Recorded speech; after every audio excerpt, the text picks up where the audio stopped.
Success is never a single thing. People who reach success, many of them are stupid enough to say that they have reached success on their own. See, this is a hidden agenda that wants people to be stupid. They want people to think that they can handle things on their own.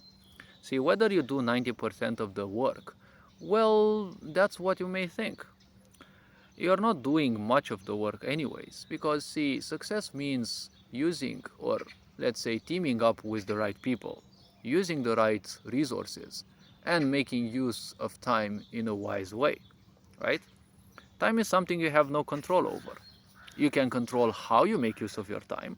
You can extend your life through some spiritual practices, yes, but the extension of your life is just because you remove most of the friction in your life.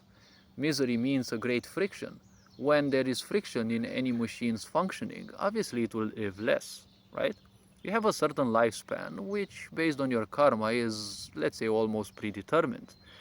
Whether you treat your body well, or you treat it even better, or you treat it worse, that time may definitely change. But still, your time is limited. Time is, in the end, kind of your greatest enemy. Teaming up with the right people is a great effort because you have to find them.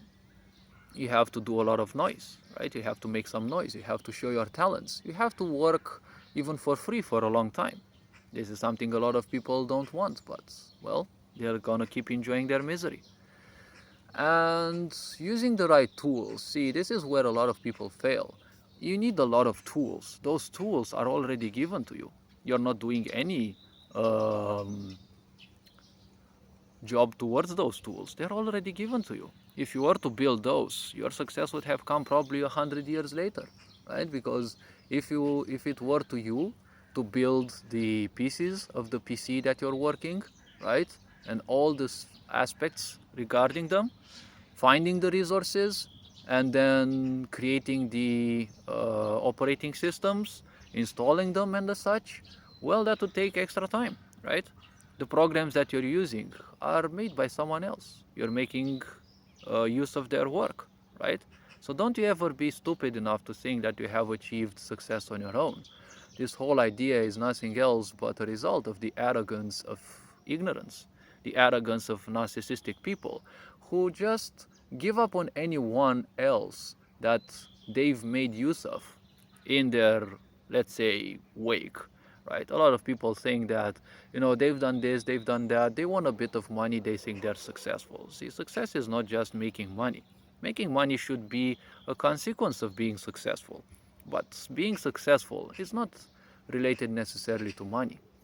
See, someone can be, uh, you know a true consequence of success is blissfulness. Blissfulness means whatever happens around you, your peace of mind is good because you know you have reached a certain level.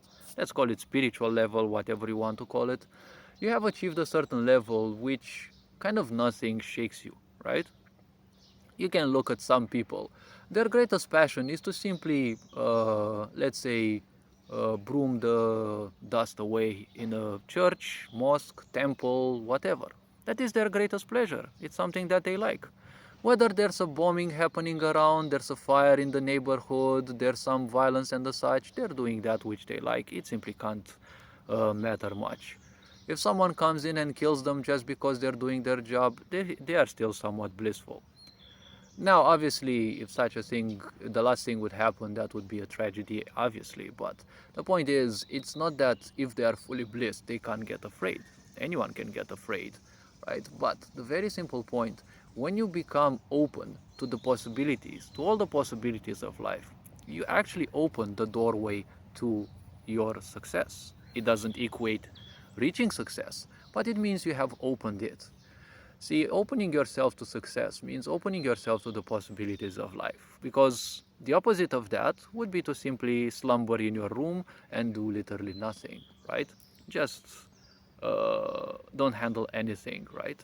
It's what society wants you. Simply crumble in your mental prison, in your emotional prison. Don't learn how your physical body functions, how to make better use of your energies. You don't need success in life, right? All you need is just your depression, embrace it, and then wonder why you're crumbling and why you're suffering, right? So no one ever reaches success on their own. You need teams of people. Even if those people, you make use of their talents, their possibilities, their capabilities for a bit of time, it is still something. You are doing certain things for them, but they are doing some things for you. Because if you're only the only one who's doing things for the others and they're not doing anything for you, well, probably you're in a narcissistic environment and you're not gonna get too far anyways.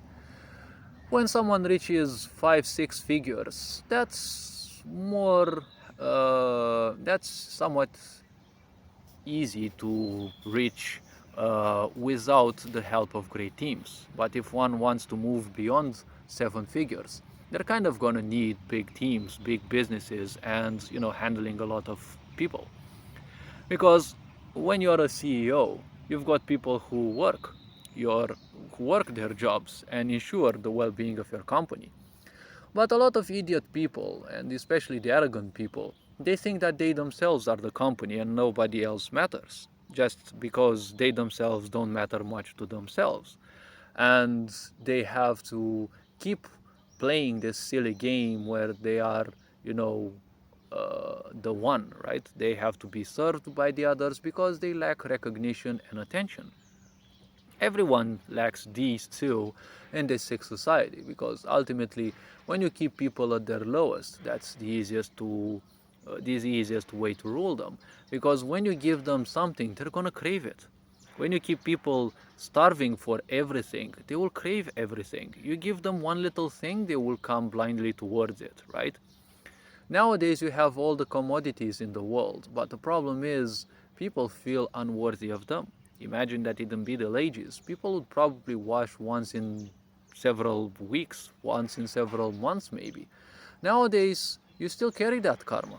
Even if you think you don't, you still have it, right? When you get back home, how happy are you to necessarily do a shower? Maybe today, maybe tomorrow, but in many cases you simply don't want it because you're obsessing about other things, right?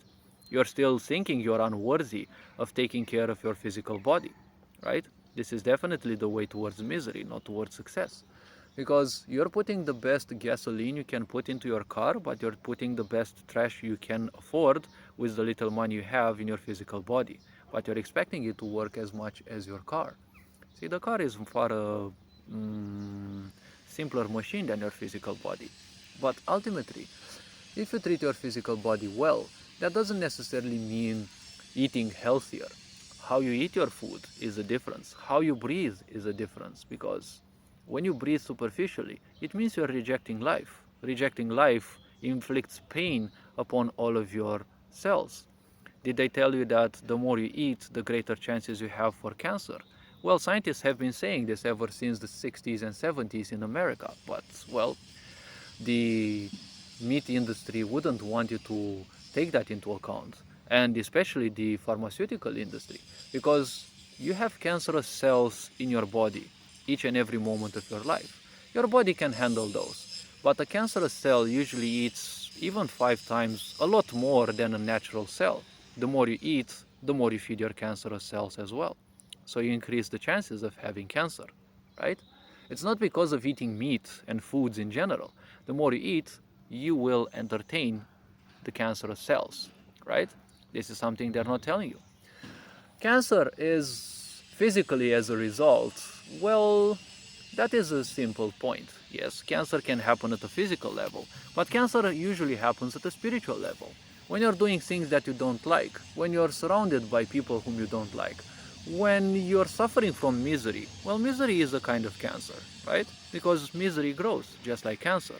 It simply putrefies your whole existence. But you're still lying to yourself that everything is fine, everything is good, and you keep doing the same thing again and again and wondering why you're still suffering. Well, it's because you chose the path towards success or because you chose the path towards misery. This is all a choice that you are free to make. Creation gave you this possibility, so why not start making use of it, right?